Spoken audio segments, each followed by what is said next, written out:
اس کے جسم کے گرد زنجیریں سی لپٹتی چلی گئیں۔ اس طرح وہ بدروح زنجیروں سے بندھ گئی۔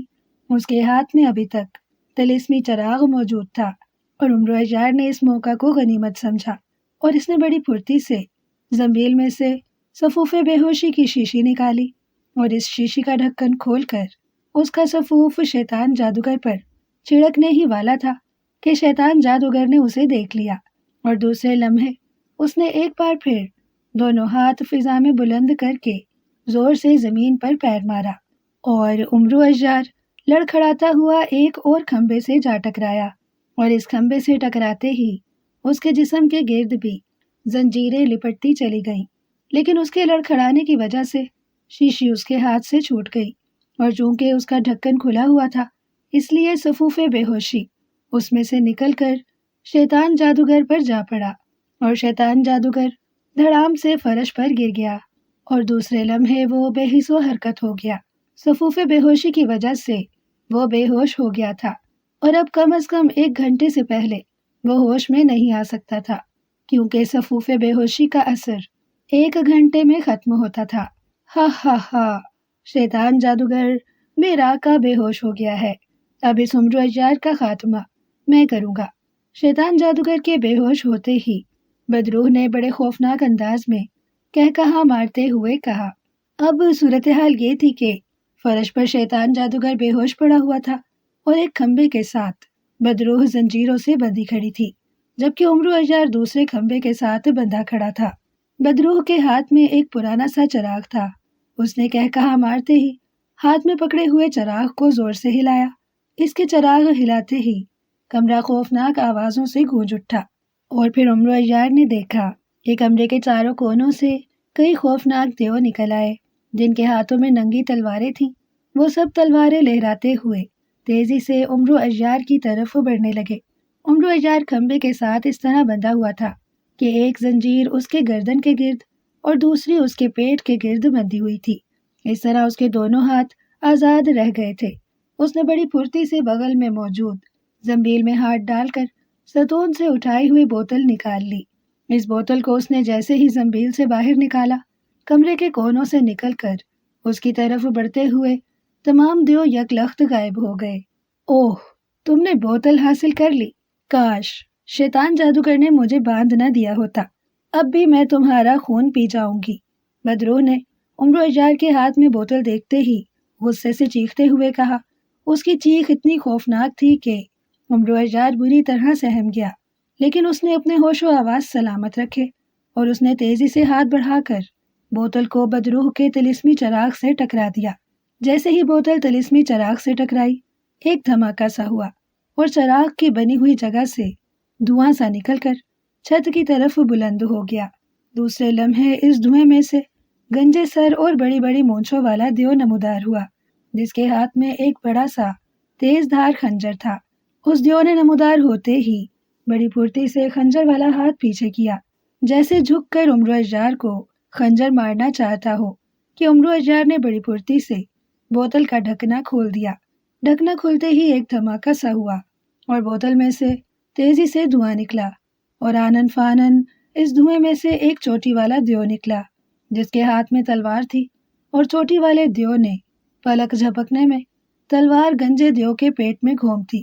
جیسے ہی وہ تلوار گنجے دیو کے پیٹ میں گھسی، ایک خوفناک دھماکہ ہوا اور وہ بدروح، دونوں دیو اور کمرہ غائب ہو گیا۔ عمرو اجار اب ایک کھلی جگہ پر آزاد کھڑا تھا، جبکہ اس کے سامنے شیطان جادوگر ابھی تک بے ہوش پڑا ہوا تھا۔ عمرو اجار نے شیطان جادوگر کی آنکھیں کھلتی دیکھی۔ وہ شاید ہوش میں آ رہا تھا، لیکن عمرو اجار اس موقع کو کیسے ہاتھ سے جانے دیتا۔ اس نے بڑی پھرتی سے زنبیل میں سے خنجر نکالا اور اچھل کر خنجر شیطان جادوگر کے سینے میں گھونپ دیا۔ شیطان جادوگر کی ساری طاقت چونکہ ختم ہو گئی تھی، اس لیے خنجر داؤدی اس کے جسم میں گھستے ہی اس کے جسم میں آگ لگ گئی اور دیکھتے ہی دیکھتے وہ جل کر راکھ ہو گیا۔ جیسے ہی اس کا جسم جل کر راکھ ہوا، اس کا پورا محل غائب ہو گیا اور عمرو اجار نے دیکھا کہ اس کے سامنے بہت بڑے خزانے کا ڈھیر پڑا ہوا تھا، ساتھ ہی چادر سلیمانی اور صفوف بے ہوشی والی شیشی بھی موجود تھی۔ اسی لمحے ہر طرف سے چیخو پکار اور رونے پیٹنے کی آوازیں آنے لگیں۔ افسوس، عمرو اشجار نے اپنی عیاری سے شیطان جادوگر کو مار ڈالا۔ ایک آواز سنائی دی اور اس کے ساتھ ہی ہر طرف خاموشی چھا گئی۔ عمرو اشجار نے بڑی پھرتی سے چادر سلیمانی، صفوف بے ہوشی والی شیشی اور خنجر داؤدی زنبیل میں ڈالا اور پھر دونوں ہاتھوں سے وہ خزانہ سمیٹ سمیٹ کر اپنی زنبیل میں ڈالنے لگا۔ اس کا دل خوشی سے بری طرح اچھل رہا تھا۔ اس نے بہت بڑے جادوگر کا خاتمہ کر دیا تھا اور ساتھ ہی اسے اتنا بڑا خزانہ مل گیا تھا کہ اس سے بڑا خزانہ اس نے آج تک نہ دیکھا تھا، اور سب سے زیادہ خوشی کی بات یہ تھی کہ اب یہ تمام خزانہ اس کا تھا، اس کا اپنا، اور اس کا کوئی ہاتھ روکنے والا نہیں تھا۔